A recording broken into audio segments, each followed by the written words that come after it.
Assalamualaikum warahmatullahi taala wabarakatuh. Apa khabar murid-murid semua?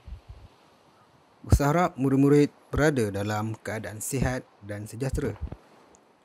Dalam video pembelajaran kita pada kali ini, murid-murid akan belajar Pendidikan Islam tahun 1, bidang ibadat di bawah tajuk Air dalam Kehidupan. Murid-murid boleh rujuk pada buku teks muka surat 88 hingga 91. Baik murid-murid, sebelum kita mula pembelajaran, mari sama-sama kita perhatikan pada gambar yang ditunjukkan. Gambar yang ditunjukkan ialah jenis-jenis air mutlak. Seterusnya, mari sama-sama kita baca dialog yang terdapat pada gambar ini.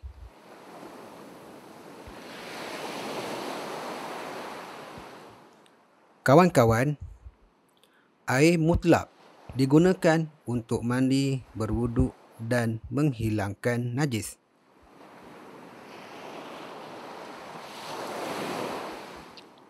Air mutlak juga boleh digunakan untuk membasuh dan memasak. Baik murid-murid, daripada dialog tadi murid dapat perhati ada perkataan iaitu air mutlak. Mari sama-sama kita fahami apa itu air yang kita akan belajar hari ini. Sebelum tu, mari sama-sama kita lihat kepada bahagian air dahulu. Bahagian air terdapat 4. Yang pertama, air mutlak. Yang kedua, air musyammas. Air musyammas. Yang ketiga, air mustakmal. Air mustakmal. Dan yang keempat, air mutanajis. Air mutanajis. Baiklah, seterusnya Ustaz akan terangkan secara teliti secara persatu bahagian-bahagian air ini. Kita pergi kepada yang pertama dahulu iaitu air mutlak. Air mutlak ialah air yang kekal dengan sifat asal kejadiannya sebagaimana yang diciptakan Allah. Hukum menggunakan air mutlak ini ialah suci lagi menyucikan. Murid-murid, jenis-jenis air mutlak yang perlu kita tahu terdapat 7. Iaitu yang pertama, salji. Yang kedua, air hujan. Yang ketiga, air embun. Yang keempat, air sungai. Yang kelima, air perigi. Yang keenam, air laut. Dan yang terakhir, yang ketujuh, air mata air.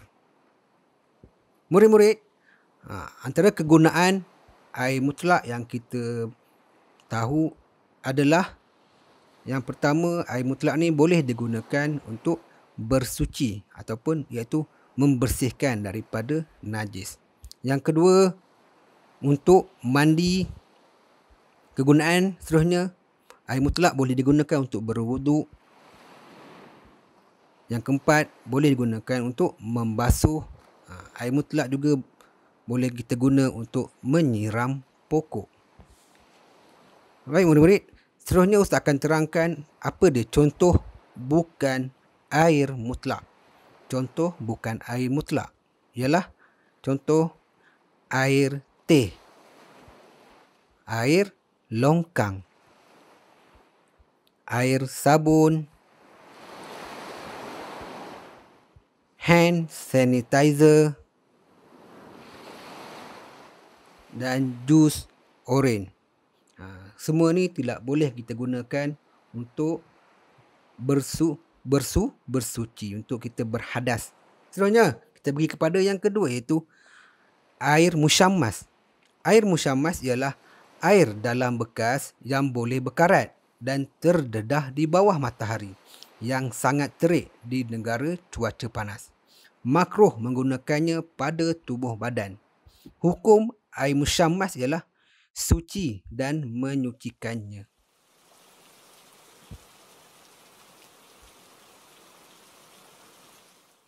Seterusnya kita pergi kepada yang ketiga, iaitu air mustakmal. Air mustakmal. Air mustakmal ialah air yang telah digunakan untuk berwuduk atau mandi wajib. Kadar airnya adalah kurang daripada 2 kolah serta tidak berubah salah satu sifat air iaitu bau, warna dan rasa. Hukum menggunakan air mustakmal ini ialah suci tapi tidak menyucikan. Seterusnya kita pergi kepada bahagian air yang keempat. Yang keempat iaitu air mutanajis. Air mutanajis. Air mutanajis ialah yang pertama, air kurang 2 kolah. Dimasuki najis ke dalamnya walaupun tidak mengubah sifat air. Yang kedua, lebih dari 2 kolah dimasuki najis ke dalamnya dan mengubah sifat air. Baiklah murid-murid, hukum air mutanajis ini ialah tidak suci lagi tidak menyucikannya. Kerana air ini sudah tercemar dan kotor. Baik murid-murid, seterusnya mari sama-sama kita amalkan adab menggunakan air ini. Yang pertama, menutup paip selepas digunakan. Adab yang kedua, menggunakan air mengikut keperluan kita. Adab yang ketiga, tidak membuang sampah ke dalam laut dan sungai. Dan murid-murid, rumusan pembelajaran kita pada kali ini ialah air mutlak digunakan untuk menghilangkan najis, berwuduk dan mandi wajib. Begitu juga air musyammas.